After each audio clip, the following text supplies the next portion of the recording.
கல்யாணம் பண்ணும் போது சீர் செய்வாரு. இல்லைன்னா உங்களுக்கு வயிற்று 3 பேர் முன்னு நிக்கிறீங்க. ஏமா ஒரு பொண்ணுக்கு இன்னும் ஏதாவது கிடைச்சா உங்களுக்கு பொறுக்காது.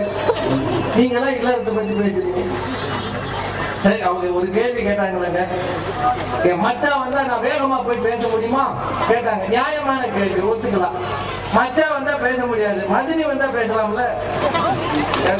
வீட்டுக்காரரோட அக்கா வாங்க மதினி, அப்ப மட்டும் அவங்க அங்க வரும்போது உள்ள போய் கதவை அடிச்சுக்கிறீங்க. பிசாச்சு வருது அவங்க அத்தை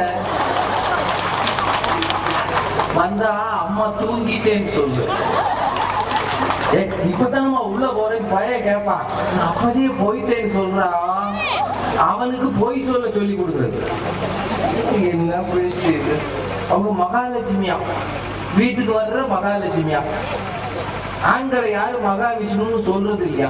ஏமா நான் தெரியாம கேட்கிறேன். கல்யாணம் பண்ணி முதல் நாள் வரும்போது என்ன சொல்றாங்க? வலது காலை எடுத்து வச்சு வாமா சொல்றாங்கல்ல. அது வரைக்கும் உங்களுக்கு வலது கால் தெரியாத? ஏன் சொல்றாங்கன்னா, இங்கேயும் இடது கால நீக்கி அது மாட்டுக்கு வந்து ஆடிருக்காக ஒரு பக்குவமா இருக்கணும்னு ஒரு பாதுகாப்புக்கு சொல்றான்.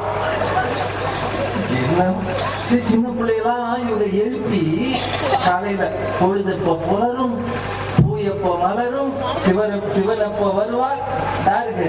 இவனுக்கு. அவன் விரல் சுப்பிட்டு கிடைக்கான். அவனுக்கு விடிஞ்சதும் தெரியாது, அடைஞ்சதும் தெரியாது. அவன் பக்கத்துல உட்காந்து பாட்டு சொல்றாங்க. எங்க அவ்வளவு சினிமா பாட்டை பார்த்து ப்ரீகேஜி யூகேஜி பிள்ளைகளை பள்ளிக்கூடத்துல சினிமா பாட்டுக்கு ஆட சொல்லி கொடுக்குது.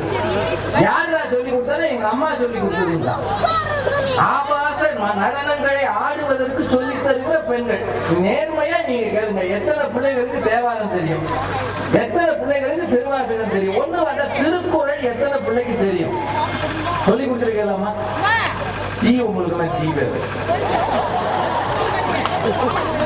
அதுல ஒரு சொல்றாரு பாருங்க, எல்லாவற்றையும் இழந்து நாங்க உங்களோட கல்யாணம் பண்ணி வந்துடுறோம்.